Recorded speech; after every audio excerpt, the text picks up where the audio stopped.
بسم اللہ الرحمن الرحیم۔ آپ اور میں حضرت داتا علی حجویری رحمۃ اللہ علیہ کی کتاب کشف المحجوب کے درس میں شامل ہیں۔ موضوع جو چل رہا ہے وہ بنیادی طور پر لباس صوف یا مرقع یا گدڑی کا لباس پہننا۔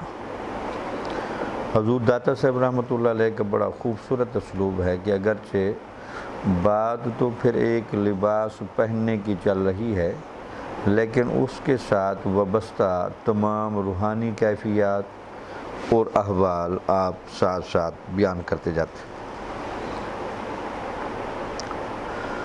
پہلے تو آپ نے بیان کیا کہ بنیادی طور پر گدڑی کا جو لباس تھا وہ صوفیہ کے ہاں معمول اس لیے بنا کہ صوفی لوگ تکلف اور دنیاوی مصروفیت سے کٹنے کو پسند کرتے تھے۔ کھلا ملا اچھا لباس پہننے کے لیے یا اس کے وسائل اکٹھے کرنے کے لیے یا اس طرح سطح تک پہنچنے کے لیے جتنی بھاگ دوڑ کی ضرورت ہے، وہ اس بھاگ دوڑ کو اللہ تعالیٰ کی محبت میں، اعمال شریعت کے بجا لانے میں یا اپنے مرشد کی محبت میں وہ صرف کرتے چلے جاتے ہیں۔ تو اس لیے اولین صوفیاء کے ہاں یہ گدڑی کا لباس یا صوف کا لباس یہ معمول بنا۔ تو داتا صاحب نے پھر تصور صفا اور صوفی اور گدڑی کا لباس کا تذکرہ بھی پیچھے کیا۔ اب آپ آگے فرماتے ہیں کہ گدڑی پہننے کی شرط یہ ہے کہ وہ سادگی اور بے تکلفی کے طور پر اسے اختیار کرے۔ یعنی یہ جو بندہ گدڑی پہننے والا ہے اس کی پہلی شرط یہ ہے کہ اس کے اندر بنیادی طور پر سادگی اور بے تکلفی ہے۔ یعنی ایک تو بنیادی طور پر یہ لباس سادہ ہے، دوسرا اس لباس تک پہنچنے میں یا اس کو حاصل کرنے میں تکلف نہیں کرنا پڑتا۔ چونکہ آپ اور میں پڑھے ہیں کہ پرانے زمانے میں صوفیاء چونکہ پھٹے پرانے کپڑوں کو لے کر پھر ان کو سی کر وہ گدڑی بنا لیتے تھے، تو اس میں ایک تکلف کی کمی تھی۔ تو اس کو دوسرے لفظوں میں یہ کہہ سکتے ہیں کہ یہ لباس سادہ بھی ہے اور اس میں مالی مشقت نہیں، یعنی بغیر مال و دولت کے بھی یہ دستیاب ہو سکتا ہے۔ پھر لکھتے ہیں اور جب تک اصل موجود ہے جہاں سے بھی پھٹے پیوند پر پیوند لگاتا جائے۔ اب دوسرا اصول یہ تھا کہ چلو گدڑی ایک دفعہ جب بن گئی تو پھر اس کا مطلب ہے کہ دوسری گدڑی بنانے کی ضرورت نہیں، اگر جہاں سے بھی پھٹ جائے اور اس کی اصل اگر موجود ہے اور پھر وہ پیوند قبول کر سکتی ہے تو وہ مزید پیوند لگا کر اسی گدڑی کو چلایا جا سکتا ہے۔ فرماتے ہیں کہ اس بارے میں مشائخ کرام کے دو اقوال ہیں۔ گدڑی اگر پھٹ جائے اور اس پر پیوند جو لگانا ہے، پیوند کس طرح لگایا جائے، اس کے لیے دو اقوال ہیں۔ ایک یہ کہ گدڑی کو پیوند لگانے میں کسی ترتیب کی ضرورت نہیں، بلکہ جہاں سے سوئی سر نکالے اسے کھینچ لے، اس میں کسی قسم کا تکلف نہ کرے۔ کچھ مشائخ کا تو خیال یہ کہ نہیں، یہ جو بنیادی طور پر گدڑی کا لباس ہے یہ چونکہ سادگی کے لیے اور بے تکلفی کے لیے اس لیے رکھا گیا تاکہ ایک بندہ زیادہ سے زیادہ وقت اپنے اللہ کو، اپنے نبی کو اور اپنے دین کو یہ خدمت مرشد کو دے سکے۔ تو ان کا تو خیال یہ ہے کہ اگر گدڑی کہیں سے پھٹ جائے اس پر کوئی دوسرا پیوند لگانے کی ضرورت ہو تو اس کو پیوند ضرور لگائیں، لیکن سوئی جہاں سے بھی سر نکالے تو اس کی ترتیب کا خیال نہ رکھیں، بس اس کو پیوند لگائیں اور گدڑی کو درست کریں۔ دوسرے گروہ کا خیال یہ ہے کہ گدڑی کی سلائی میں ترتیب اور موزونیت شرط ہے، اس کی بخیہ گری میں ترتیب اور موزونیت ضروری ہے۔ کچھ صوفیہ کا خیال یہ کہ نہیں، اس میں کوئی شک نہیں ہے تو گدڑی، لیکن بہرحال اگر آپ کی وہاں سے پھٹ گئی ہے اور نئے پیوند لگانا ہے تو پیوند پر جب پیوند لگیں گے اس میں خاص ترتیب کا اور اچھی سلائی کا لحاظ رکھنا بہرحال ضروری ہے۔ اس کی بقیہ گری میں ترتیب اور موزونیت ضروری ہے کیونکہ یہ فقر کا معاملہ ہے اور اس میں صحت و درستگی اصل فقر کی صحت کی علامت ہے۔ تو دوسرے گروہ کا خیال یہ کہ اگر گدڑی کہیں سے پھٹ جائے اور پیوند لگانا پڑے تو اس کو ذرا پیوند اچھے طریقے سے لگایا جائے، یعنی ایک تو پیوند لگوں میں ایک ربط نظر آنا چاہیے، دوسرا سلا بھی ذرا ایک اچھی ترتیب سے جائے۔ پھر اس کی وجہ بیان کرتے کہ ان سے جب پوچھا گیا کہ ایسا کیوں ہے تو وہ کہتے ہیں کہ یہ چونکہ فقر کا معاملہ ہے تو فقر بھی بنیادی طور پر صحت اور درستگی کے اصولوں پر قائم ہے، تو لہٰذا اگر وہ گدڑی کو سیا ذرا اچھے طریقے سے جائے گا تو بہرحال اس سے فقر کی مناسبت ہے۔ اچھا، یہ ایک عجیب آپ کا اسلوب ہے، حالانکہ سادہ بات تھی، 2-4 جملوں میں باتیں ختم ہو سکتی تھیں، لیکن چونکہ داتا صاحب ہیں تو ان کا ذہن ہے کہ اس پر جتنی ممکن بحث ہو سکتی ہے میں کر لوں۔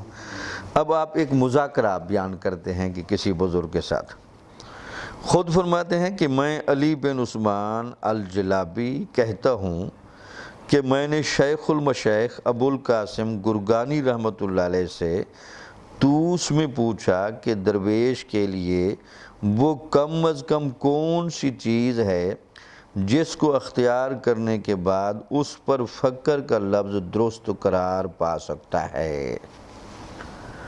تو داتا صاحب کہتے ہیں کہ خود میں نے ایک بزرگ ابو القاسم گرگانی رحمۃ اللہ علیہ سے، ایران کے علاقے میں توس ہے، وہاں وہ رہتے تھے، وہاں میں نے ان سے سوال کیا کہ حضرت صاحب کم از کم کوئی اتنی چیز مجھے بتائیں کہ جس پر ان کے اندر وہ چیزیں ہوں، خوبیاں ہوں، صفات ہوں یا ان امور کا لحاظ رکھتا ہو تو ایسے بندے کو فقیر کہا جا سکے، اس پر فقر کا لفظ بولا جا سکے۔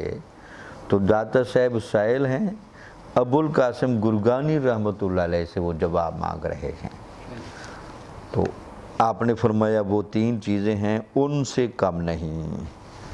تو آپ کی استاد بھی ہے تو بہرحال آپ کی عقیدت بھی ان سے، وہ کہتے ہیں انہوں نے 3 چیزیں بتائیں، اگر 3 چیزیں کسی بندے کے اندر ہوں تو آپ اس کو فقیر کہہ سکتے ہیں۔ لباس فقر کی سلائی اچھی طرح کر سکے، پہلی تو چیز ہے یہ گدڑی اگر اس کے پاس ہو، اگر گدڑی پھٹ جائے تو اس کی سلائی بڑی موزوں طریقے سے کرے، یہ علامت ہے فقیر کہلانے کی۔ دوسرا، سچی بات جاننے کی اہلیت رکھتا ہو، یعنی اگر وہ باتیں سنتا ہے تو بات کے اصل مغز تک پہنچے۔ تو دیکھو لوگوں کی مختلف قسمیں ہوتے ہیں، کچھ لوگ بات سنتے ہیں تو وہ بات ہی سنتے ہیں، بعد میں ان سے پوچھیں کہ اس بات کرنے کا مقصد کیا تھا، اس سے آپ کو ملا کیا، وہ کہتے ہیں جی ہمارا کام بات سننا تھا، باقی اس میں اگر کوئی باریکی ہے، کوئی گہرائی ہے، کوئی سبق کی بات ہے تو ہماری اسے کوئی غرض نہیں۔ تو دوسری شرط یہ تھی کہ سچی بات جاننے کی اہلیت رکھتا ہو۔ تیسری، اسے یہ علم ہو کہ صحیح قدم کیسے اٹھایا جاتا ہے، یعنی اب داتا صاحب چونکہ ان جملوں کی آگے خود بھی وضاحت کرتے ہیں تو اس لیے ان 3 چیزوں کو میں دوبارہ دہرا دوں۔ پہلا تو یہ کہ گدڑی اگر اس نے پہنی ہے تو گدڑی کی سلائی وہ اچھی طرح کر سکتا ہے، اور اس کے جو پیوند ہیں ان کے اندر ایک ربط ہے یا نہیں، پہلا تو ہم یہ دیکھیں گے۔ دوسرا یہ ہے کہ وہ بزرگوں کی بھی کتابیں پڑھتا ہوگا، اولیاء کے پاس بیٹھتا ہے، قرآن و حدیث آپ کو پتہ ہے کہ بہت زیادہ صوفیاء کی مجالس میں ڈسکس ہوتا ہے، تو وہ قرآن و حدیث کو پڑھ کر یا صوفیاء کی باتیں پڑھ کر یا ان کی حکایات کو پڑھ کر اصل بات تک پہنچتا ہے یا نہیں پہنچتا۔ تیسرا یہ تھا کہ اگر کہیں قدم اٹھانے کی بات آ جائے، اس کو عملی طور پر کرنے کی بات آ جائے تو وہ کیسے وہ کام کرے، اس بات کو وہ جانتا ہو، تو ایسا بندہ صحیح فقیر کہلائے گا۔ اب داتا صاحب کو چونکہ مذاکرہ ہے، کہتے ہیں کہ جب میں نے سوال کیا جس وقت حضرت شیخ رحمۃ اللہ علیہ سے یہ بات فرمائی، اس وقت میرے ساتھ درویشوں کی ایک اور جماعت بھی موجود تھی۔ بھئی ہم کافی لوگ تھے، تو اس وقت جب میں نے سوال کیا تو حضرت نے یہ جملے تو کہہ دیے۔ تو جس وقت ہم واپس دروازے پر آئے تو ان میں سے ہر ایک بجائے خود شیخ کی بات میں اپنی طرف سے تصرف کرنے لگا۔ ہر ایک نے پھر اپنی پسند کی تشریح شروع کر دی۔ تصرف کا لفظی معنی تھا بات کو پھیرنا، یعنی جو بھی کسی بندے کے دل میں خواہش تھی اس خواہش کے مطابق بات کو گھمانے پھرانے لگا۔ بھئی گدڑی کے صحیح سینے سے مراد یہ ہوگا، صحیح بات تک پہنچنے کا یہ مطلب ہوگا، صحیح قدم اٹھانے کا یہ مطلب ہوگا۔ کچھ لوگ جہالت کی وجہ سے یہ سمجھے کہ فقر صرف یہ ہے کہ پیوند صحیح لگا سکتا ہو، زمین پر پاؤں مارنا جانتا ہو۔ ان میں سے ہر ایک کا خیال تھا کہ میں نے شیخ کی بات بہتر طور پر سمجھی ہے، چونکہ حضرت شیخ رحمۃ اللہ علیہ کے ساتھ میرا قلبی تعلق تھا، اس لیے میں نے گوارا نہ کیا کہ ان کے فرمودات کا یہ حشر ہو۔ اب فرماتے ہیں کہ ان میں سے ہر ایک بندے نے پھر تشریح کی، وضاحت کی، لیکن سارے میری طرف ضرور دیکھتے رہے کہ ابوالقاسم گرگانی کے ساتھ علی حجویری کا تعلق بڑا مضبوط ہے، تو بات ان سے پوچھنی چاہیے کہ ان کے ان جملوں کا مطلب کیا ہے۔ لیکن وہ کہتے ہیں کہ وہ تشریح بہرحال کرتے رہے، لیکن میری طرف بھی دیکھتے تھے کہ ذرا آپ بھی تشریح فرمائیں، آپ کیا کہتے ہیں۔ پھر کہتے ہیں کہ وہ یہ جانتے تھے کہ میں نے شیخ کی بات بہتر طور پر سمجھی ہے، چونکہ حضرت شیخ رحمۃ اللہ علیہ کے ساتھ میرا قلبی تعلق تھا۔ اب یہ بہت گہری بات ہے کہ چونکہ وہ جانتے تھے کہ ابوالقاسم گرگانی رحمۃ اللہ علیہ سے میں بڑی عقیدت رکھتا ہوں، میرا قلبی تعلق ہے، تو ان کی بات کو میں بہتر سمجھ سکتا ہوں۔ یہ جملہ داتا صاحب نے کیوں کہا؟ حالانکہ اس میں اپنی بات ان کی آ رہی، لیکن چونکہ تصوف کا ایک قاعدہ ہے، جب تک کسی بندے کے ساتھ قلبی عقیدت نہ ہو اس بندے کی بات کی تہہ تک پہنچنا مشکل ہوتا ہے۔ اب چونکہ جملے انہوں نے ایسے کہے، اگرچہ آسان تھے، بھئی گدلی صحیح طریقے سے سی سکتا ہو، باتوں میں سے حق بات کو پہچان لیتا ہو، صحیح جگہ پر قدم اٹھا سکتا ہو، تو جملے حالانکہ یہ عمومی ہیں، زیادہ مشکل نہیں ہے، لیکن سب یہی کہتے تھے کہ حضرت علی حجویری کو دیکھ کر کہ نہیں، آپ کا چونکہ قلبی تعلق ہے تو آپ بہتر طور پر سمجھتے ہیں۔ پھر فرماتے ہیں چونکہ حضرت شیخ رحمۃ اللہ علیہ کے ساتھ میرا قلبی تعلق تھا، اس لیے میں نے گوارا نہ کیا کہ ان کے فرمودات کا یہ حشر ہو۔ میں نے انہیں کہا کہ آئیے تاکہ ہم سب مل جل کر حضرت شیخ کی بات کے بارے میں بات چیت کریں۔ چنانچہ ان میں سے ہر شخص نے اپنا اپنا خیال ظاہر کیا۔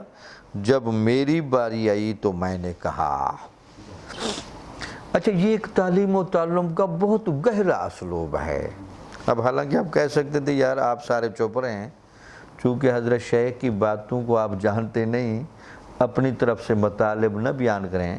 یہ ایک علمی برتاؤ آپ نے کیا کہ نہیں آئیں، کسی جگہ بیٹھتے ہیں، آپ میں سے ہر بندہ اس جملے کا مفہوم بیان کرے، وضاحت بیان کرے، اور اپنے آپ کو نمایاں نہیں کیا۔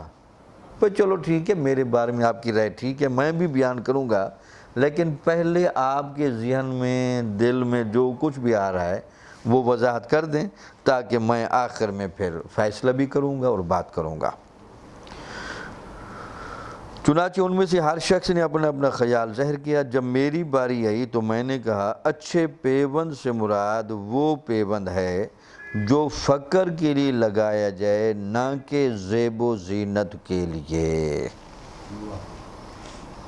تو داتا صاحب نے کہا کہ یہ جو میں نے جملہ بولا، میں نے یہ کہا کہ جو انہوں نے کہا کہ فقیر کی پہلی نشانی یہ ہے کہ وہ گدڑی پر اگر سلائی کرے تو اس کی گدڑی پر سلائی درست ہو، اس کا معنی زیب و زینت نہیں، اس کا معنی فقر کے اعتبار سے اصول پر رہنا ہے۔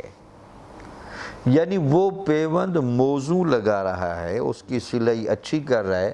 اگر ایک ولی کے دل میں بھی زیب و زینت مقصود ہے اور نمائش مقصود ہے تو اس کا تو ولایت سے ویسے تعلق نہیں۔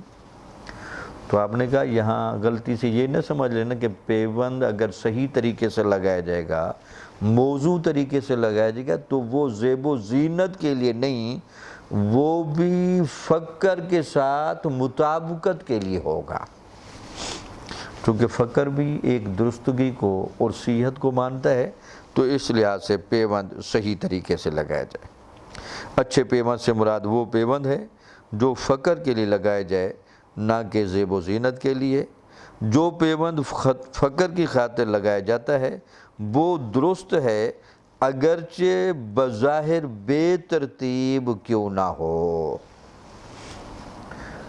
یہ دیکھیں کیسے بات کو کور کیا۔ آپ نے کہا ایک تو فقر کا، انہوں نے کہا کہ جو پیوند لگائے، پیوند صحیح طریقے سے لگائے، تو یہاں پیوند صحیح طریقے سے لگانے کا مطلب تھا کہ فقر کے لیے پیوند لگایا جائے، زیب و زینت کے لیے نہیں۔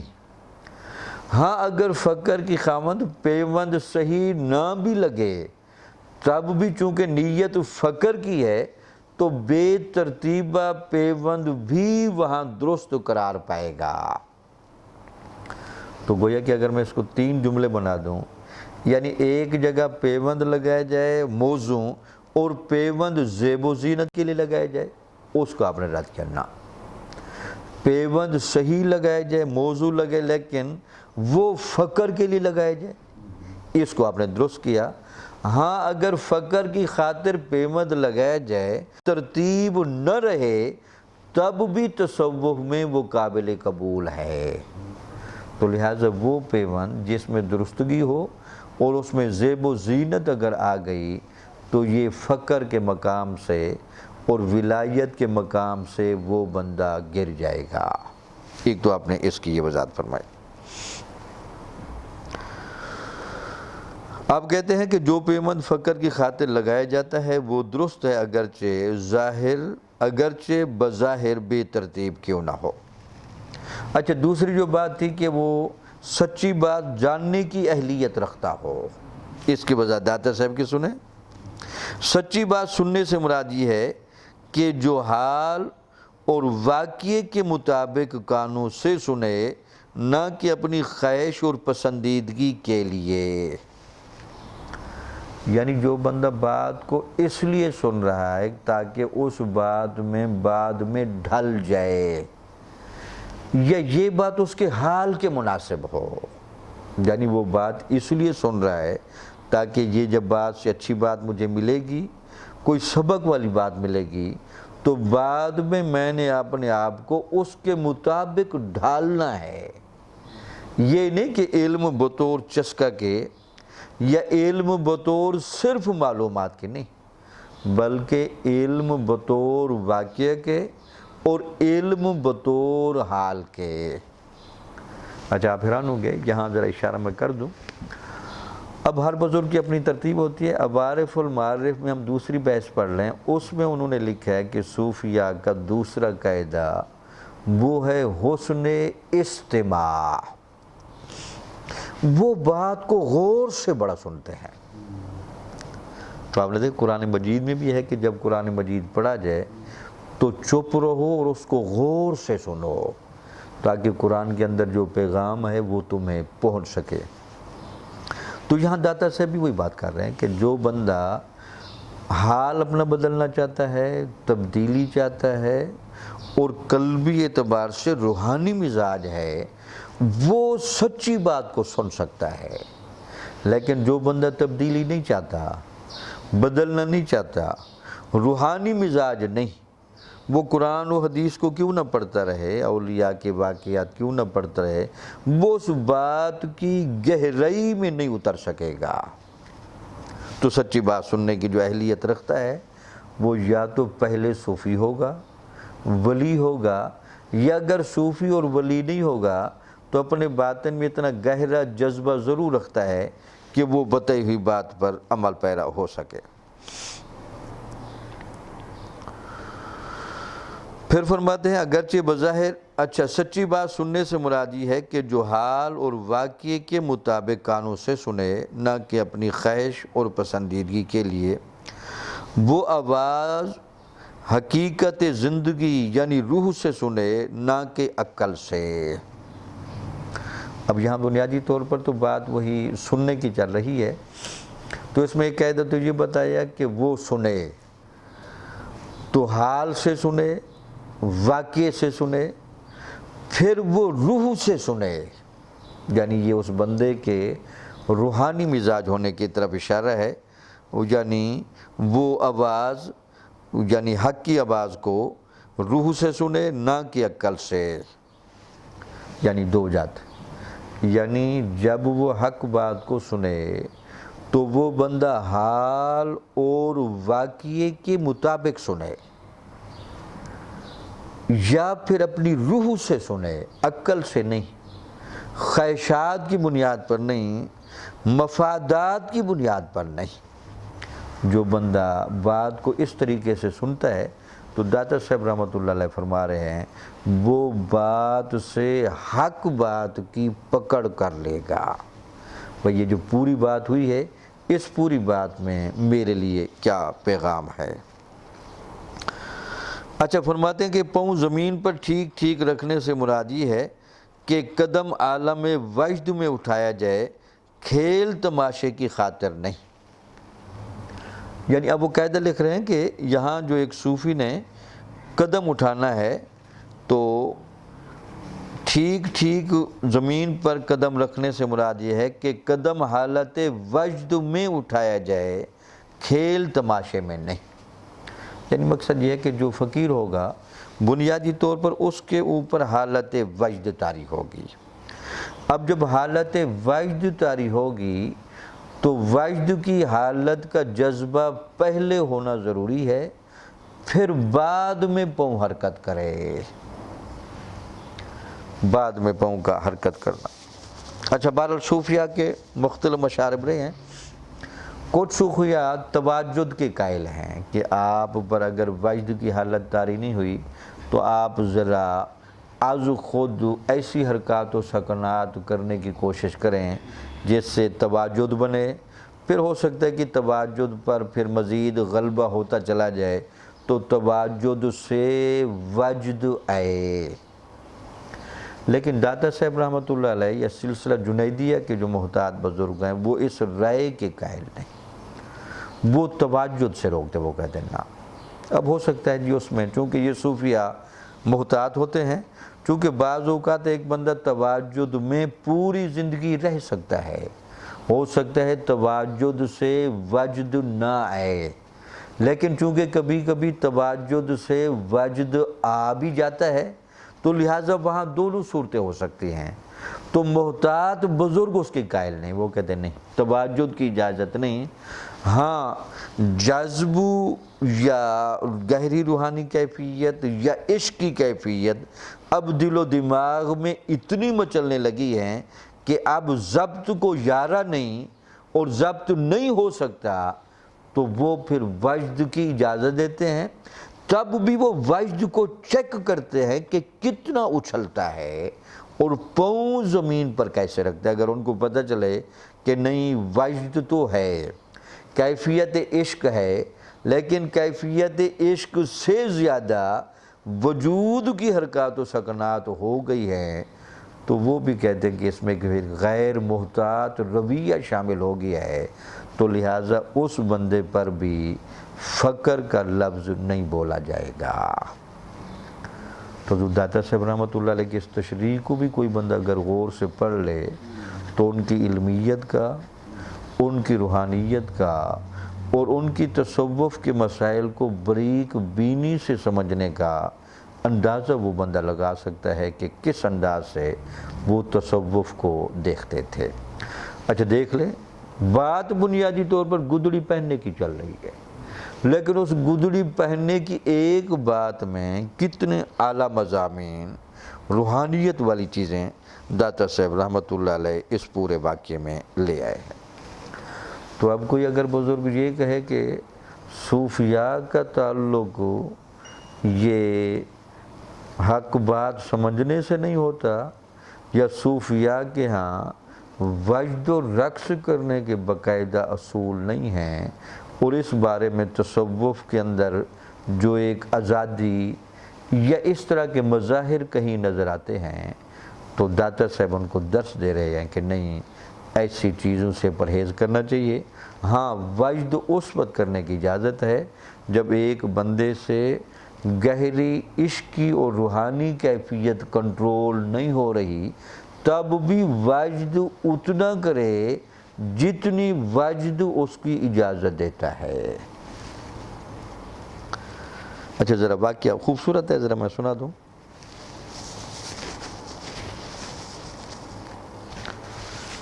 خواجہ معین الدین چشتی اجمیری رحمۃ اللہ علیہ، چونکہ سلسلہ چشتیہ میں ذرا عشق کی نسبت چونکہ غالب ہے، تو آپ کا جب وصال کا زمانہ قریب آیا تو آپ نے بہت خلوت پسند فرمائی، چونکہ آپ خلوت میں بھی وجد کرتے تھے۔ تو یہ کہتے ہیں کہ جس رات آپ کا وصال ہوا تو آپ نے کمرہ بند کروا دیا اور کہا کسی کو اندر آنے کی اجازت نہیں، تو ساری رات آپ کے پاؤں کے زمین پر اس طرح لگنے کی آواز آتی تھی جیسے کوئی بندہ دوڑتا ہو اور بار بار زمین پر پٹکتا ہو۔ تو چونکہ گہری عشقی کیفیات تھی تو پابندی تھی تاکہ کوئی لوگ اس طرح کی صورتحال میری نہ دیکھیں۔ پھر جب صبح دروازہ کھولا گیا تو آپ کا وصال ہو چکا تھا، اور آپ کی پیشانی میں لکھا تھا کہ مات حبیب اللہ فی حبہ، اللہ کا حبیب اللہ کی محبت میں فوت ہو گیا۔ تو دیکھیں، یہ وہ محتاط طریقے تھے جہاں وجد بھی تھا اور جہاں اس طرح کی گہری کیفیتیں تھیں، لیکن ہمیشہ صوفیاء کاملین نے، راسخین نے، محتاط اولیاء نے ان چیزوں کو پیرے ضبط میں رکھ کر بیان کیا ہے۔ تو دیکھا آپ نے، یہ تین باتیں آپ نے فرمائیں کہ فقیر کا لفظ بنیادی طور پر اس پر بولا جا سکتا ہے جس کی لباس کی سلائی اچھی طرح ہو، یعنی گدڑی کی، اور سچی بات کو جاننے کی اہلیت رکھتا ہو، اور زمین پر قدم وجد کے دوران صحیح طریقے سے رکھتا ہو۔ حالانکہ یہ ایک ہنگامی حالت ہے ولی پر، تب بھی وہ ولی پر پابندی لگاتے کہ نہ، زیادہ اچھلنا کودنا نہیں، جتنی اجازت ہے صرف اتنا۔ اب فرماتے ہیں داتا صاحب رحمۃ اللہ علیہ، بعض لوگوں نے میری یہ تشریح حضرت شیخ کی خدمت میں پہنچا دی، آپ نے فرمایا علی حقیقت کو پہنچ گیا ہے، اللہ اسے اپنے پسندیدہ بندوں میں شامل فرمائے۔ اب حضور داتا صاحب رحمۃ اللہ علیہ فرماتے ہیں کہ یہ جو ابوالقاسم گرگانی رحمۃ اللہ علیہ تھے، میرے مرشد یا میرے بزرگ، ان تک کسی نے فرمایا کہ جناب آپ کے تو جملے یہ تھے، لیکن علی حجویری نے یہی تشریح فرمائی ہے، تو بہت خوش ہوئے۔ کہتے ہیں نہیں، حقیقت کا مسافر ہے، یہ ضرور منزل مراد تک پہنچے گا۔ اسی گروہ صوفیاء کے اس لباس کو اختیار کرنا اس دنیا میں محنت و تکلیف اور بارگاہ خداوندی میں فقر کی سچائی کا اظہار ہے۔ اب لکھتے ہیں کہ صوفیاء نے گدڑی کا لباس کیوں پہنا؟ کتنے خوبصورت جملے ہیں۔ اس گروہ صوفیاء کے اس لباس کو اختیار کرنا اس دنیا میں محنت و تکلیف اور بارگاہ خداوندی میں فقر کی سچائی کا اظہار ہے۔ یعنی جس طرح کوئی بندہ ہوتا ہے نا، وہ اپنا سب کچھ اللہ کو دے دیتا ہے کہ اللہ تعالیٰ یہی لباس ہی تھا جس لباس میں تیری طرف سے مجھے ستر کو ڈھانپنے کا حکم تھا، چلو ستر کو ڈھانپنے کے لیے وہ لباس بھی میں زیب تن نہیں کرتا جس لباس میں میں اچھا نظر آؤں، چلو ستر ہی ڈھانپنا مقصود ہے، تو مختلف کپڑوں کو جوڑ کر اور ان کو سی کر میں انتہائی سادہ زندگی تیرے سامنے گزار کے دکھاتا ہوں۔ باقی اچھا لباس پہننے میں مجھے جو مال و دولت کمانا چاہیے، مجھے جو تکلف کرنا چاہیے، مجھے جو بھاگ دوڑ کرنی چاہیے، وہ میں سارا اپنا وقت تیری بارگاہ میں عبادت کے لیے، ریاضت کے لیے، ذکر کے لیے، اولیاء کی خدمت کے لیے اور خدمت خلق کے لیے وقف کرتا ہوں۔ یہ بنیادی طور پر کہتے داتا صاحب، جس وجہ سے صوفیاء نے اس کو اپنا معمول بنایا۔ اب ذرا اس حوالے سے مزید کیفیات، یہ جو خرقے کا لباس پہننا ہے، تو آپ کو پتہ ہے یہ لباس تھوڑا سا آزمائشی بھی ہے نا، تو آزمائش میں بڑی برکت ہوتی ہے۔ لامحالہ ایسے لباس پہنے ہوئے اب بھی کوئی بندہ نظر ہے تو لوگ ذرا حقارت کی نگاہ سے دیکھتے ہیں، اور ویسے وہ بندہ بھی اپنے آپ کو بڑا ضبط رکھنا پڑتا ہے، یار کیا میں نے یہ ایک لباس پہنا ہوا ہے۔ تو اس پر آپ ایک واقعہ خوبصورت لکھ رہے ہیں، کہتے ہیں کہ صحیح روایات میں آتا ہے کہ حضرت عیسیٰ علیہ السلام جس وقت آسمان پر اٹھائے گئے آپ لباس صوف پہنے ہوئے تھے۔ اس وقت بھی حضرت عیسیٰ علیہ السلام نے اون اور گدڑی کا لباس پہنا ہوا تھا جس وقت آپ کو آسمان پر فرشتے اٹھا کر لے گئے۔ واقعہ لکھتے ہیں ایک بزرگ کا کہنا ہے کہ میں نے آپ کو خواب میں دیکھا، حضرت عیسیٰ علیہ السلام کو ایک ولی نے خواب میں دیکھا کہ آپ اونی گدڑی پہنے ہوئے تھے اور ان کے ہر پیوند سے ایک نور پھوٹ رہا تھا۔ بھئی میں نے دیکھا، اب لامحالہ جی جب آپ اوپر تشریف لے گئے تو کچھ بزرگوں کو اشتیاق ہوا بھئی حضرت عیسیٰ علیہ السلام تو نظر نہیں آئے، تو عیسیٰ علیہ السلام کی ذرا زیارت کریں۔ تو ایک بزرگ کہتے ہیں مجھے زیارت ہوئی تو میں حیران رہ گیا کہ انہوں نے اون کا لباس اور پھر اس پر پیوند تھے، تو ہر پیوند سے ایک نور پھوٹ رہا تھا۔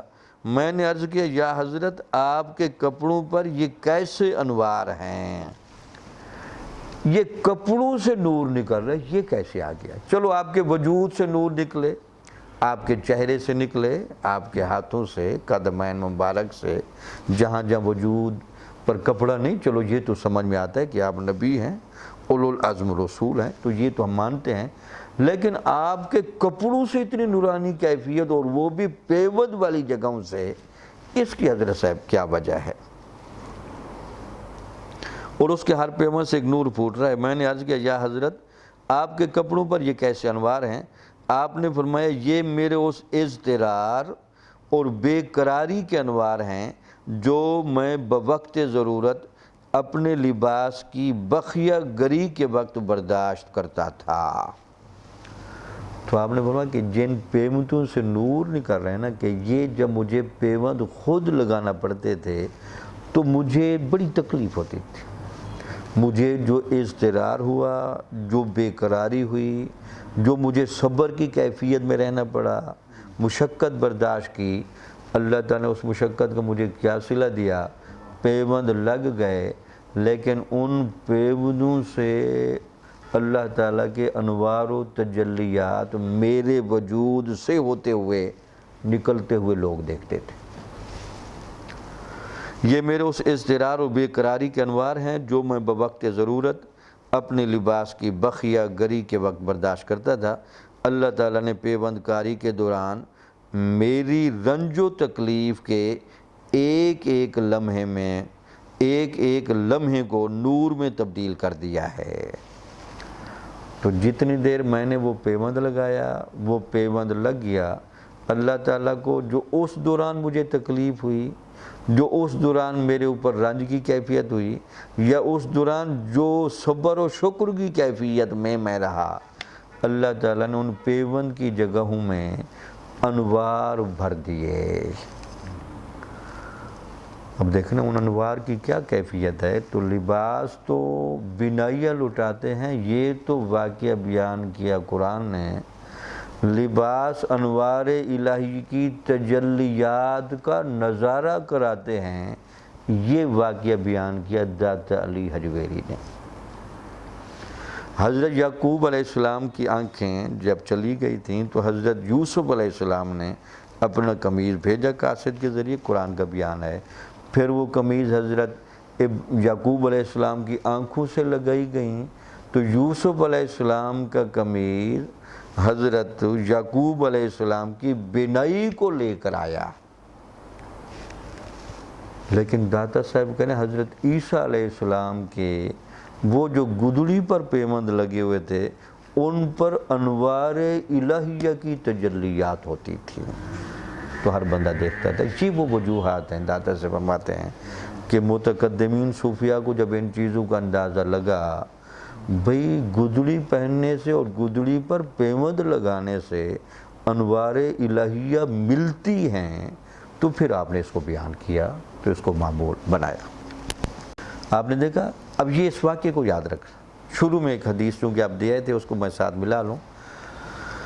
حضرت داتا صاحب رحمۃ اللہ علیہ نے ایک حدیث لکھی تھی کہ تم پر صوف کا لباس پہننا ضروری ہے، تم اپنے دلوں میں ایمان کی حلاوت محسوس کرو گے۔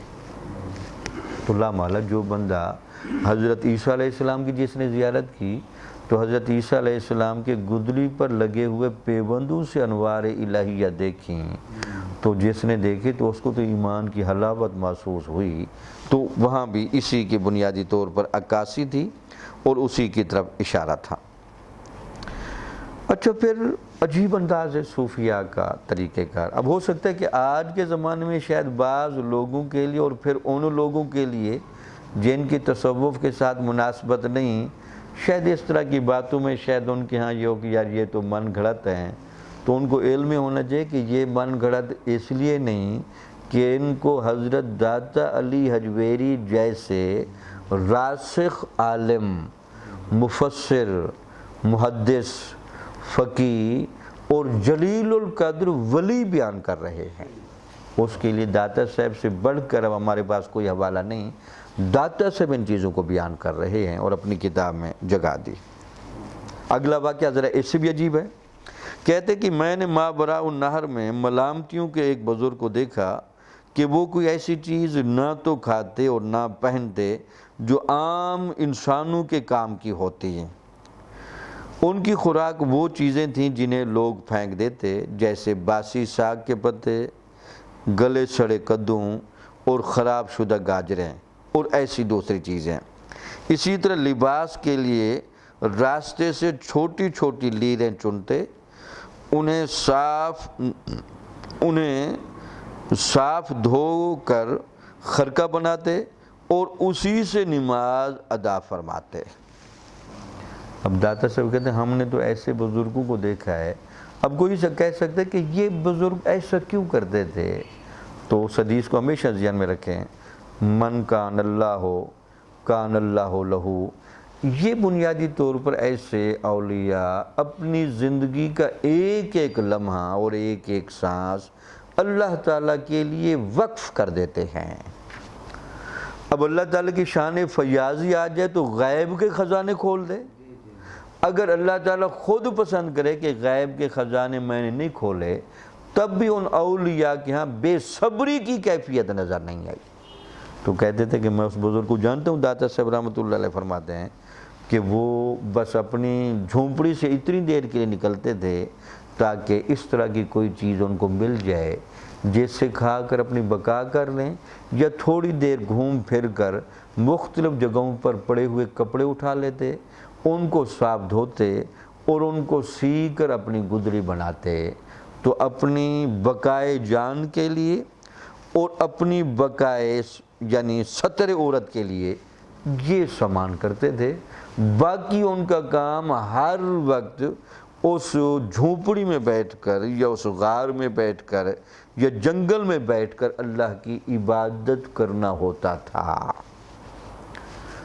تو اللہ تعالیٰ ویسے تو نہیں مانتا، اس میں کوئی شک نہیں کہ اللہ تعالیٰ کو منانا بڑا آسان ہے، لیکن جس درجے میں صوفیاء نے اللہ کو منایا ہے اور اللہ تعالیٰ کے ساتھ ان کا راز و نیاز کا تعلق ہے، اور اللہ تعالیٰ کی قدرت کاملہ اور رحمت کاملہ کے تحت جس طرح انہوں نے زندگیاں گزار کے دکھائی ہیں، یہ اس کا ایک نمونہ ہے۔ پھر فرماتے ہیں کہ اسی طرح مرو الرود یہ ایک شہر ہے، اس میں متاخرین میں سے ایک بزرگ تھے جو اہل حقیقت، قوی الحال اور نیک سیرت بزرگ تھے۔ انہوں نے اپنی مسند اور کلاه کو اتنی چیتھڑوں سے گانٹھ رکھا تھا کہ ان میں بچھو نے بچے دے دیے۔ اب آپ ایک ایسے صوفی کا واقعہ بھی، دوسرا بھی حیران کن تھا، تیسرا اس سے زیادہ حیران کن ہے۔ کہتے ہیں کہ مرو الرود ایک شہر ہے، متاخرین میں سے ایک بزرگ تھے جو اہل حقیقت والے، قوی الحال، مضبوط روحانی کیفیت، نیک سیرت بزرگ تھے۔ انہوں نے اپنی مسند اور کلاه کو مسند کا معنی بیٹھنے کی جگہ، کلہ کا معنی پگڑی کو اتنے چیتڑوں سے گانٹھ رکھا تھا کہ ان میں بچھو نے بچے دے دیے، یعنی وہاں اتنے سوراخ ہوتے تھے کہ بچھو آ کر وہاں بچے دیتے تھے۔ اب کوئی کہہ سکتے جناب بچھو ان کو کاٹتے نہیں، سانپ ان کو کاٹتے نہیں، تو بچھو اور سانپ تو الگ رہ گئے، پوری کائنات کی ہر مخلوق ایسے لوگوں کا ادب کرتی ہے، تعظیم کرتی ہے اور ان کے مقام ولایت کو جانتی ہے۔ تو واقعہ مناسب ہے، میں ذرا سنا دوں۔ حضرت ابراہیم بن ادھم رحمۃ اللہ علیہ چونکہ وہ بادشاہ بھی رہے تھے، تو پھر بادشاہی سے جب اس ولایت کے راستے پر، فقر کے راستے پر، مجاہدے اور ریاضت کے راستے پر اولیاء کی تربیت سے ہے، تو کسی نے دیکھا کہ وہ کسی دریا کے کنارے بیٹھ کر گدڑی سی رہے ہیں، گدڑی سی رہے۔ کسی نے کہا جناب وہ بادشاہی کہاں، یہ گدڑیاں سینا کہاں؟ تو اس نے کہا اچھا بادشاہی چیک کرنی ہے، تو آپ نے وہ اپنی سوئی پانی میں ڈالی اور مچھلیوں کا آرڈر کیا جی میری سوئی واپس کی جائے۔ تو وہ جو دیکھنے والا تھا آپ کی بات سے وہ حیران رہ گیا کہ ہر مچھلی پانی سے تیرتی ہوئی آپ کے قریب آ کر منہ سے سوئی آگے کرتی تھی یہ لے۔ تو آپ نے کہا بادشاہی وہ تھی یا بادشاہی یہ ہے؟ تو دیکھیں گدڑیاں پہننے والے دلوں پر حکمرانی کرتے ہیں، ذہنوں پر حکمرانی کرتے ہیں، مخلوق خدا کی ہر چیز ان کا ادب کرتی ہے، ان کا کہا مانتی ہے۔ تو یہ واقعہ لکھا۔ اب حضور داتا صاحب رحمۃ اللہ علیہ آپ کو پتہ ہے ہوں اور اپنے مرشد کا تذکرہ وہ نہ کریں تو یہ ان کا مشرب نہیں، اپنے مرشد کا وہ تذکرہ ضرور کرتے ہیں۔ کہتے ہیں میرے شیخ رحمۃ اللہ علیہ نے 56 سال تک ایک ہی جبہ زیب تن رکھا، 56 سال صرف ایک ہی چوغا اور ایک ہی گدڑی نما جبہ ان کے پاس رہا، جہاں سے پھٹتا بے تکلف پیوند لگا لیتے۔ وہ کہتے ہیں ہم نے تو اپنے مرشد کو بھی ایک ہی جبے میں اور ایک ہی بڑے قمیض میں اور ایک ہی چوغے میں دیکھا ہے جو اونی لباس کا تھا، جب بھی پیوند لگانے کی ضرورت پڑی وہ پیوند لگاتے تھے اور 56 سال آپ کا یہ لباس چلتا رہا۔ یہ گدڑی کی فضیلت اس لیے بیان کر رہے ہیں تاکہ جب زمانے میں ان چیزوں کا رواج رہا تو آگے فیصلہ بھی دیں گے کہ اس میں ہے کیا حقیقت، یہ آگے بتائیں گے کہ یہ ایک لازمی چیز نہیں، لیکن بہرحال صوفیاء کا اولین کا چونکہ بڑا معمول رہا اور اس پر ان کا عمل رہا۔ اب ہے تو بنیادی اور گدڑی کی بحث، اب صوفیاء اپنے اپنے حال کے مطابق گدڑی پہنتے تھے۔ اب داتا صاحب یہ بحث کر رہے ہیں عراق کے 2 درویشوں کا واقعہ۔ اب لکھتے ہیں عراق کے 2 درویشوں کے بارے میں بیان کیا جاتا ہے کہ ان میں سے ایک صاحب مشاہدہ تھا اور دوسرا صاحب مجاہدہ۔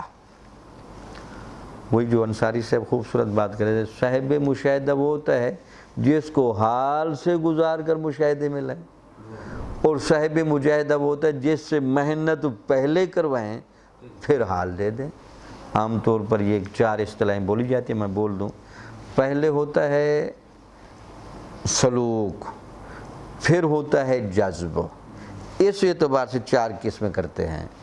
کچھ تو ہوتے ہیں پہلے سلوک پر آتے ہیں پھر جذب میں آتے ہیں، کچھ ہوتے ہیں پہلے جذب میں آتے ہیں پھر سلوک میں آتے ہیں، کچھ ہوتے ہیں جو صرف سالک کے محض ہی رہتے ہیں، پوری زندگی مجاہدہ کرتے کچھ نہیں ملتا، اور کچھ ساری زندگی مجذوب محض رہتے ہیں۔ تو پھر اولیاء لکھتے ہیں کہ نہیں، یہ جو پہلے 2 ہیں وہ کامل ہوتے ہیں، جو سلوک سے جذب میں آ جائے یا جو جذب سے سلوک میں چلا جائے، ایسے بزرگ میں حسن اعتدال، حسن توازن اور دنیا اور آخرت کی زندگی کے حوالے سے رہنمائی دینے کے باب میں بڑی طاقت ہوتی ہے، بڑی قوت ہوتی ہے۔ تو ایسے یہی بات آپ کر رہے ہیں کہ ان میں سے ایک صاحب مشاہدہ تھا، دوسرا صاحب مجاہدہ۔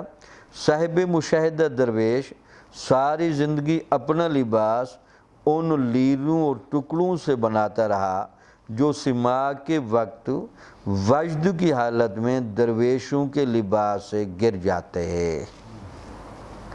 یعنی صاحب مشاہدہ بندہ وہ گھومتا پھرتا تھا جہاں ولی وجد کر رہا ہوتا تھا، اور اس وجد کے دوران جو کپڑا اس نے پھاڑا اور جو لیر زمین پر گری، جو ٹکڑا گرا، وہ اس کو چنتا اور اس سے پھر اپنی گدڑی بناتا۔ چونکہ وہ خود صاحب مشاہدہ تھا تو وہ کہتا جناب میری گدڑی بھی صاحب مشاہدہ لوگوں کے جسموں سے ٹچ بھی رہی ہو اور وجد کی کیفیت سے بھی آشنا ہو۔ تو صاحب مشاہدہ بندہ ان کے پیچھے لگا رہتا، اولیاء کو دیکھتا جہاں ولی وجد کرتا وہ بیٹھ جاتا کہ اس نے ضرور کپڑے پھاڑنے ہیں اور کوئی لیر اور کوئی ٹکڑا گرنا ہے تو لہٰذا میں وہ اٹھاؤں، اور اس سے پھر وہ یہ بناتا تھا اپنا لباس۔ اور صاحب مجاہدہ فقیر صرف ان چیتھڑوں کو جمع کر کے ساری زندگی اپنا لباس تیار کرتا رہا جو درویش بوقت استغفار جوش میں چیر کر پھینک دیتے۔ اب چونکہ خود استغفار کرتے پھر توبہ طائب ہوتے تو بعض اوقات ایک بندہ توبہ کی حالت میں یا استغفار کی حالت میں جب اللہ کے کرم غفرانیت کو بھی دیکھتا ہے اور اپنی گناہی گاری کو بھی دیکھتا ہے تو اس پر بھی بعض اوقات ایک کیفیت طاری ہوتی ہے۔ تو اس دوران بھی استغفار کے دوران جنہوں نے اپنے چیتھڑے پھینکے ایک درویش تو اس وقت ان چیزوں کو جمع کرتا رہا۔ یہ تھا صاحب مجاہدہ۔ صاحب مشاہدہ نے وجد والوں کی وہ لیریں اور کپڑے اٹھا کر لباس بنائے گدڑی، اس نے یہ لباس بنایا۔ تو دیکھا آپ نے یہ دو درویشوں کا، ایک صاحب مشاہدہ ہے تو اس نے گدڑی کیسے بنائی، دوسرا صاحب مجاہدہ ہے تو اس نے گدڑی کیسے بنائی۔ کہتے ہیں جی اس کی وجہ یہ ہے کہ ان کا ظاہر ان کے باطن کے موافق تھا اور اسی کو حال کی حفاظت اور نگہداشت کہتے ہیں۔ اب کہتے ہیں چونکہ صوفیہ ہمیشہ ظاہر اور باطن میں موافقت کے بڑے قائل ہوتے ہیں، جو صاحب مشاہدہ تھا اس کی موافقت زیادہ تھی صاحب وجد سے، جو صاحب مجاہدہ ہے اس کی زیادہ مشابہت ہے کثرت استغفار کرنے والے سے، اس لیے ان کا ظاہر ان کے باطن کے موافق تھا اور اسی کو حال کی حفاظت اور نگہداشت کہتے ہیں۔ ایک اور واقعہ دیکھیں، حضرت شیخ محمد بن خفیف رحمۃ اللہ علیہ نے 20 سال تک سخت ٹاٹ کا لباس پہنا۔ اب ذرا گدڑی سے بھی اگلا سفر، یعنی وہاں تو صرف اون کی گدڑی ہے اور پھر پیوند پر پیوند ہیں، اور وہاں وہ لباس ذرا ریلیکس ہوتا تھا، ٹائٹ نہیں تھا جو جسم کو بہت زیادہ چبھتا ہو یا تکلیف دیتا ہو۔ اب اگلا واقعہ لکھتا ہے حضرت شیخ محمد بن خفیف رحمۃ اللہ علیہ نے 20 سال تک سخت ٹاٹ کا لباس پہنا۔ آپ ہر سال 4 چلے کھینچتے اور ہر چلے میں علوم حقائق و معرفت پر ایک کتاب تصنیف فرماتے۔ یعنی 20 سال تک ٹاٹ کا لباس پہنا اور ہر سال 4 چلے کاٹتے تھے۔ اگر ایک چلے کے 40 دن بھی رکھ لیں تو 40 کو 4 سے ضرب دیں تو 160 دن بنتے ہیں، یعنی 365 دنوں میں 160 دن چلہ بیٹھتے تھے۔ اب آپ کو پتہ ہے چلوں کے سخت قوانین و اصول ہیں، راتوں کو بھی جاگنا، دن بھی جاگنا، 7 روزہ رکھنا، مخلوق سے الگ تھلگ رہنا، حتی الامکان بھوک برداشت کرنا۔ تو 4 چلے کاٹتے اور ہر چلے میں علوم حقائق و معرفت پر ایک کتاب تصنیف فرماتے۔ تو داتا صاحب کا اشارہ یہ ہے کہ جن لوگوں نے تصوف پر کتابیں لکھی اور حقیقتیں بیان کی ہیں تو وہ ویسے نہیں لکھی گئیں، ان کے پیچھے چلے، ریاضتیں، اذکار و عبادت یہ شامل ہے۔ آپ کے زمانے میں محمد زکریا رحمۃ اللہ علیہ نام کے ایک بزرگ تھے جو فارس کے علاقے میں رہائش پذیر تھے۔ وہ یہ بزرگ علماء طریقت کے محققین میں شمار ہوتے تھے، مگر انہوں نے گدڑی کبھی نہیں پہنی تھی۔ اب ذرا بزرگوں کا موازنہ کرا رہے ہیں، تو وہ چونکہ گدڑی کا اصول سابقین کے ہاں بھی ایک اٹل اصول کے طور پر نہیں رہا، ہاں معمول بہا 98% رہا، لیکن بہر اس زمانے میں بھی ایسے بزرگ مل جاتے تھے جو باقاعدہ گدڑی نہیں پہنتے تھے، لیکن ان کا مقام و مرتبہ ولایت اور بزرگی بہت اونچی تھی۔ شیخ محمد بن خفیف رحمۃ اللہ علیہ نے تو 20 سال ٹاٹ کا لباس بھی پہنا اور چلے بھی کیے، اور آپ کے زمانے میں محمد زکریا رحمۃ اللہ علیہ نام کے ایک بزرگ تھے جو فارس کے علاقے میں رہائش پذیر تھے۔ یہ بزرگ علماء طریقت کے محققین میں شمار ہوتے تھے۔ اب جن کو داتا صاحب محقق کہیں تو آپ خود اندازہ لیں، محقق بنیادی طور پر اس بندے کو کہا جاتا ہے جس نے حقیقت کو صحیح معنی میں پا لیا ہو۔ یہ نہیں کوئی درمیانی درجے کا ولی یا ابتدائی درجہ، بلکہ ولایت کی جہاں جا کر حدیں ختم ہوتی ہیں ان حدوں پر اس کو کامل گرفت ہو، تو اس کو کہتے ہیں یہ محقق صوفی تھے۔ مگر انہوں نے گدڑی کبھی نہیں پہنی تھی۔ شیخ محمد بن خفیف رحمۃ اللہ علیہ سے کسی نے پوچھا، حضور گدڑی پہننے کی شرط کیا ہے اور یہ کس کے لیے روا ہے؟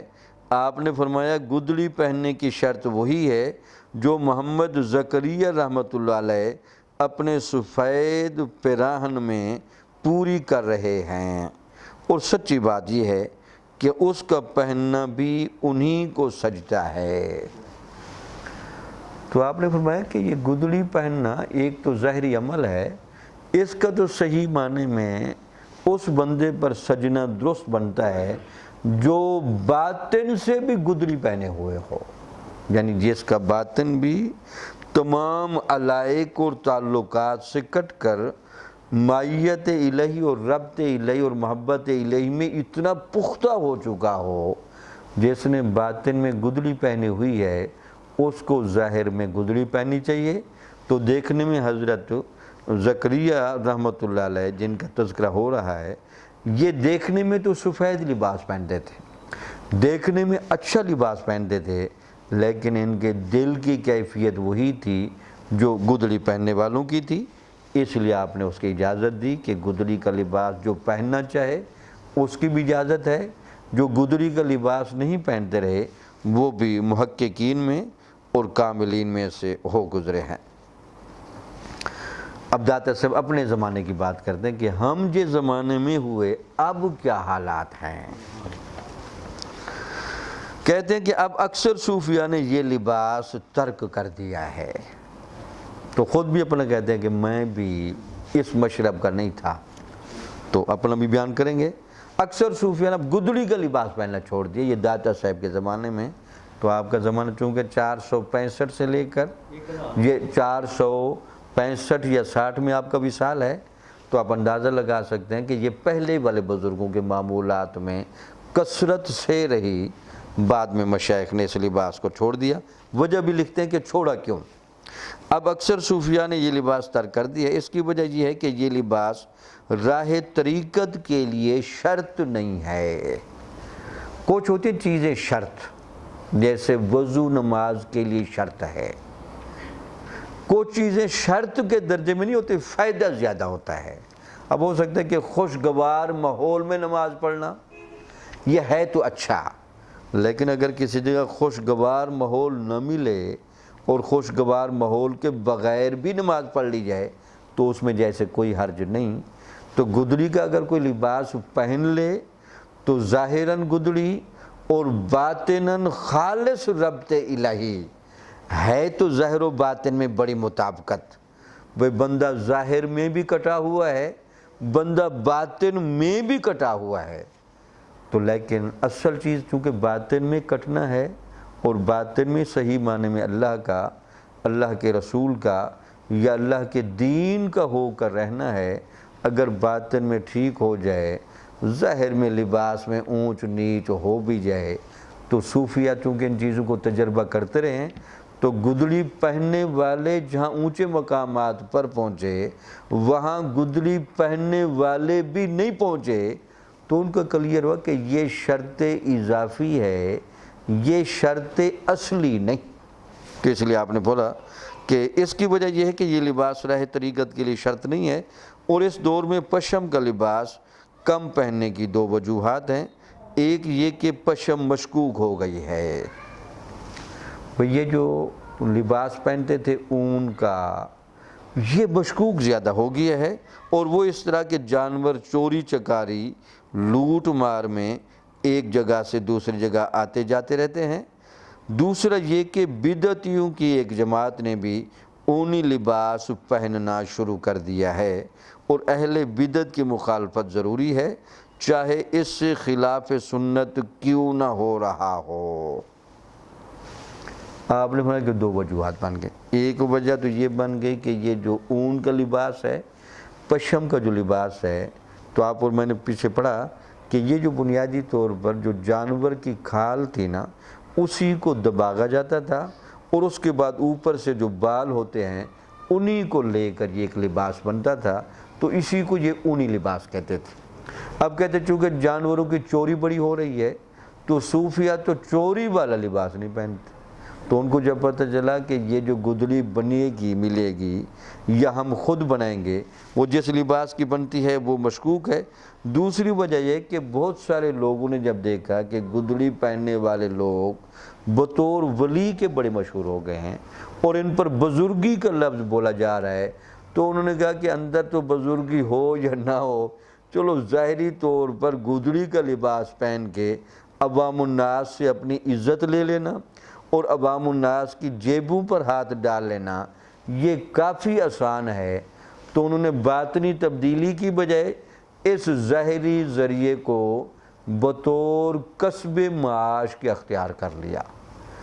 اب آپ کو انداز لگے، ان کو داتا صاحب نے کہا بدعتی، تو بنیادی طور پر بدعتی تصوف کو ماننے والے نہیں، داتا صاحب کے نزدیک بدعتی بنیادی طور پر وہ باطن سے محروم شخص ہے جو ظاہری طور پر گدڑی پہن کر لوگوں کو دھوکہ دیتا ہے اور اپنی ولایت کا دعویٰ اپنے اس لباس میں چھپانے کی کوشش کرتا ہے۔ تو اگر اس کو میں سادہ لفظوں میں کہوں، جن لوگوں نے اولیاء اور اولیاء سے متعلقین کو بدعتی کہا، وہاں داتا صاحب منکرین تصوف اور تصوف میں صرف ظاہری لباس کی رعایت رکھنے والوں کو بدعتی کا لفظ دے رہے ہیں۔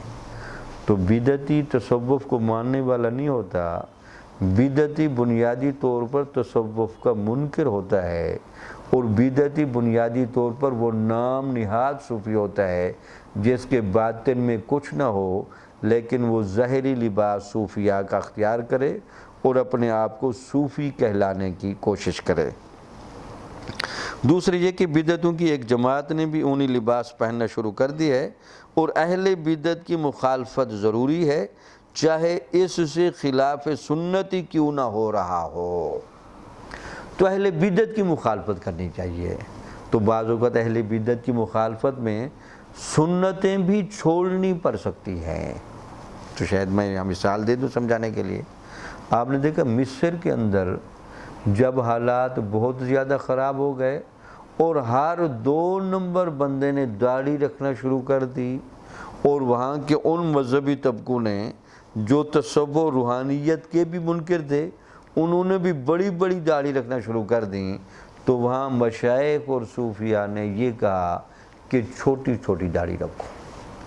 تو وہاں کے بڑے بڑے مشائخ، شیخ الحدیث، مفسرین، علماء اور محققین وہ چھوٹی چھوٹی داڑھی رکھتے۔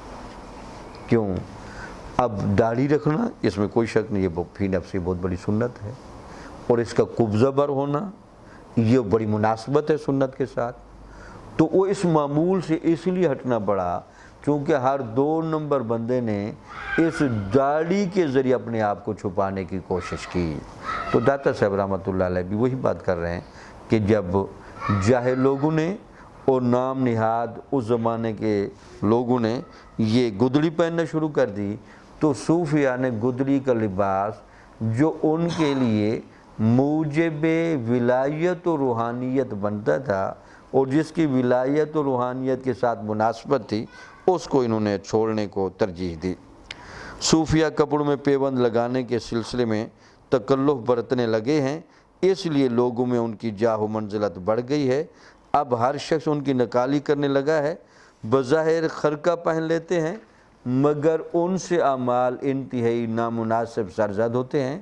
انہیں ان نام نہاد صوفیوں کی حرکت سے اس قدر رنج پہنچا کہ وہ اپنے لباس اس انداز میں سینے لگے کہ کوئی دوسرا اس طرح نہ سی سکے، اور انہوں نے باہم ایک دوسرے کے لیے اپنی علامت و نشانی مقرر کر لی اور اس حد تک اسے اپنا شعار بنایا۔ اب اس میں داتا صاحب لکھنے دو موقف ہو گئے۔ کچھ نے تو کہا یار گدڑی بالکل پہننا چھوڑ دیں، چونکہ اب گدڑی کا لباس ان لوگوں نے پہننا شروع کر دی جو اس لائن کے نہیں ہیں۔ اب چونکہ عوام الناس میں صرف گدڑی کے لباس کو دیکھ کر ولی ہونا، ولایت کا اہل ہونا، ولایت کی لائن پر ہونا اور صفا و تقوی کے اعلیٰ معیار پر ہونا یہ مشہور ہو گیا ہے۔ اب نام نہاد لوگ اس ذریعے سے آ رہے ہیں، تو لہٰذا اس کو قائم رکھنا اب ضروری ہے کہ اصل ولی گدڑی کا لباس پہننا چھوڑ دے۔ کچھ لوگ جو اس مشورے پر آ جاتے، کچھ نے کہا نہیں، گدڑی کو سینا چونکہ کافی ٹیکنیکل اور مشکل ہے، تو گدڑی کو صرف سی ولی سکتے ہیں جن کا لباس یہی ہے۔ یہ گدڑی کو سیا اس طرح کریں کہ وہ جو نام نہاد اندر آنا چاہتا ہے اس کو پتہ چل جائے کہ چونکہ اس کی گدڑی صحیح نہیں سلی ہوئی، تو اس کا مطلب یہ ہے کہ یہ نام نہاد صوفی بنا پھرتا ہے اور اس کو اس راہ کا علم نہیں۔ تو بہرحال یہ آپ نے داتا صاحب نے یہاں دو موقف بیان کیے۔ اب ایک واقعہ بیان کرتے ہیں۔ کہتے ہیں کہ انہوں نے باہم ایک دوسرے کے لیے یہ اپنی علامت و نشانی مقرر کر لی اور اس حد تک اسے اپنا شعار بنایا کہ ایک درویش کسی شیخ کی خدمت میں گیا، اس نے جو خرقہ پہن رکھا تھا اس پر چوڑے بخیے لگے ہوئے تھے، چنانچہ شیخ طریقت نے اسے اپنی محفل سے نکال دیا۔ اس سے مراد یہ ہے کہ صفا کی حقیقت، طبیعت کی رقت اور مزاج کی لطافت ہے۔ اب لکھ رہے ہیں کہ وہ گدڑی اس نے پہنی ہوئی تھی تو اس کے اندر ذرا وہ جو اس کا سلائی کا انداز تھا اور وہاں جو پیوند لگے ہوئے تھے اس کے اندر موزونیت نہیں تھی، تو اس وقت تک بھی جو صوفیہ گدڑی پہن رہے تھے تو ان کو پتہ چل گیا کوئی نکالی بندہ ہے، اس نے گدڑی تو پہن لیے لیکن اس کو گدڑی سینا نہیں آتی اور اس کے راز سے واقف نہیں، چنانچہ انہوں نے اپنی محفل سے اس کو نکال دیا، کہا جی آپ ہماری محفل میں نہ بیٹھیں۔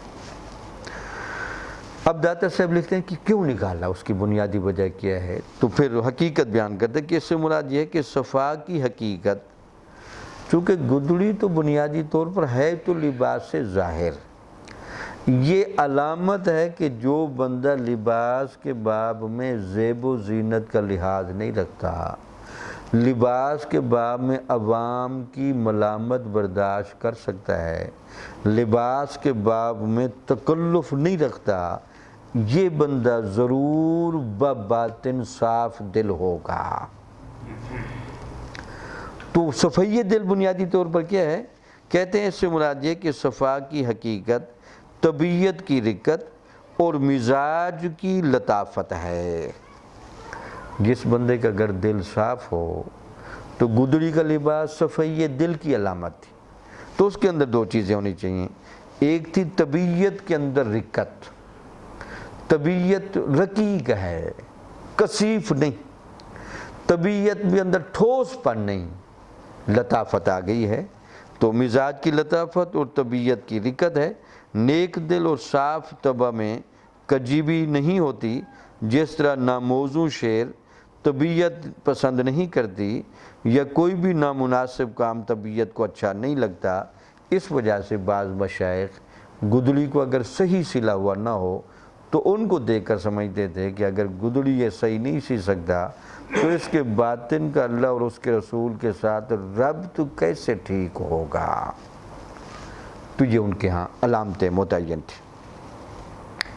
اب لکھتے ہیں کہ بعض لوگوں نے لباس کے معاملے میں کبھی تکلف سے کام نہیں لیا۔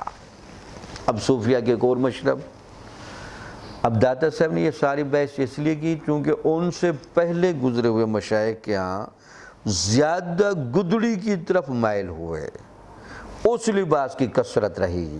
لیکن اس زمانے میں بھی بعض بزرگ تھے کہ وہ لباس کی تکلف کو نہیں مانتے تھے، وہ کہتے تھے یار لباس لباس ہے، آپ اپنے باطن کے معاملات کو لباس سے نہ دیکھیں، لباس کو ذرا الگ رکھیں۔ بعض لوگوں نے لباس کے معاملے میں کبھی تکلف سے کام نہیں لیا، اگر اللہ تعالیٰ نے گدڑی عطا کی تو انہوں نے پہن لی، اور اگر وہ انہیں قبا سے نوازتا ہے تو اسے زیب دن کر لیتے ہیں، اگر انہیں قبا ملی اور شہی لباس ملا تب بھی پہن لیتے ہیں، کسی نے گدڑی پہنا دی تب بھی پہن لیتے ہیں۔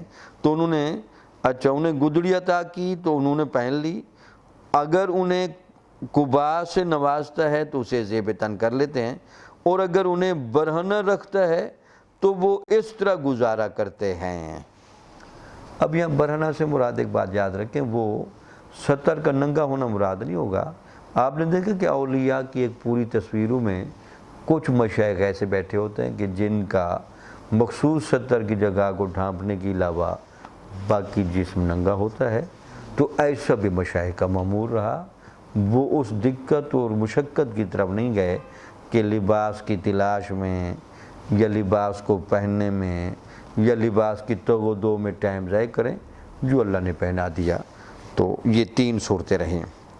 اب لکھتے ہیں کہ میں علی بن عثمان جلابی بھی اسی طریقے کو پسند کرتا ہوں۔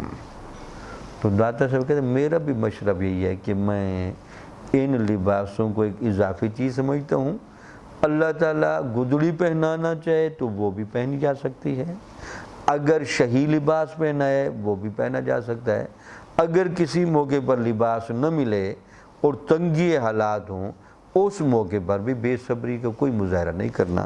تو کہتے ہیں کہ میں علی بن عثمان جلابی بھی اسی طریقے کو پسند کرتا ہوں، اور میں نے اپنے سفر میں اسی پر عمل کیا ہے۔ کہتے ہیں یہ جو میری روحانیت کا سفر گزرا اور طریقت کا سفر گزرا، میں نے گدڑی بھی پہنی ہے، میں نے قبا بھی پہنی ہے، اور میرے اوپر ایسے وقت بھی ہے کہ جب میں لباس کے بغیر رہا، میرا اپنا معمول یہی ہے۔ اب ذرا دو واقعے چونکہ ختم ہو رہی بات، میں اس کو ختم کر لوں۔ بیان کیا جاتا ہے کہ جس وقت حضرت احمد بن خضرویہ رحمۃ اللہ علیہ حضرت بایزید رحمۃ اللہ علیہ کی زیارت کے لیے تو قبا پہنے ہوئے تھے۔ یہ حضرت احمد بن خضرویہ یہ بھی بہت بڑے شیخ طریقت گزرے ہیں۔ یہ حضرت بایزید بستامی کی زیارت کے لیے جب گئے تو انہوں نے شہی لباس پہنا ہوا تھا، امیرانہ لباس، اور جب شاہ شجاع کرمانی رحمۃ اللہ علیہ حضرت ابو حفص رحمۃ اللہ علیہ سے ملنے ہیں تو قبا ان کے زیب تن تھی۔ تو اب داتا صاحب یہ واقعہ بھی بیان کر رہے ہیں کہ یہ گدڑی کا لباس اکثر نہیں پہنا، لیکن اکثر ایسے بھی مشائخ گزرے ہیں کہ جو ایک قیمتی لباس میں اور اپنے زمانے میں ایک شاہانہ لباس میں بیٹھتے تھے اور لباس پہنتے تھے۔ الغرض صوفیاء کا کوئی ایک مقرر لباس نہ تھا، کبھی گدڑی اوڑھ لیتے، کبھی بعض اوقات پشم کا لباس پہنتے تھے، اور کبھی سفید پیراہن زیب تن کرتے، یا جو لباس آ جاتا وہی پہن لیتے۔ اس کی وجہ یہ تھی کہ انسان بہت جلدی عادت اختیار کر لیتا ہے، کیونکہ اسے عادات سے خاص الفت اور نسبت ہے۔ جب کوئی چیز اس کی عادت بن جاتی ہے تو وہ ایک طرح سے طبیعت ثانیہ ہو جاتی ہے، جب وہ طبیعت ہو جاتی ہے تو حجاب بن جاتی ہے۔ اب صوفیہ کے اپنے اپنے معمولات، کچھ کا تو خیال یہ ہے کہ یہ جو طبیعت بن جاتی ہے کسی چیز کی تو یہ ایک حجاب بنتی ہے، تو لباس کے بارے میں اصول کوئی نہیں ہونا چاہیے۔ جنہوں نے گدڑی پہنی، گدڑی ان کی عادت بنی، وہ طبیعت بن گئی، طبیعت حجاب بن گئی، تو ان کا جی یہ عادت نہ ڈالیں، چونکہ عادت کی وجہ سے بندہ حجاب میں آ جاتا ہے اور پھر وہ بہتری کی طرف نہیں جا سکتا۔ آپ فرماتے کہ یہی وجہ ہے کہ حضور اکرم صلی اللہ علیہ وسلم نے فرمایا خیر الصیام صوم اخی داؤد علیہ السلام، سب سے بہترین روزہ میرے بھائی داؤد علیہ السلام کا روزہ تھا۔ یعنی داؤد علیہ السلام کے روزے مجھے پسند ہیں۔ صحابہ کرام نے پوچھا یا رسول اللہ وہ کیسا روزہ تھا؟ حضور صلی اللہ علیہ وسلم نے ارشاد فرمایا، حضرت داؤد علیہ السلام ایک دن روزہ رکھتے تھے، دوسرے دن چھوڑ دیتے تھے تاکہ نفس کو کسی ایک چیز کی عادت نہ پڑے اور وہ اس کی عادت کی وجہ سے محجوب نہ ہو جائے۔ تو بعض مشائخ نے اس حدیث کو بھی پیش نظر رکھا تو انہوں نے گدڑی کی یا قبا کی کسی چیز کی عادت نہیں ڈالی، جیسا موقع اور لباس میسر آیا ویسے پہن لیا۔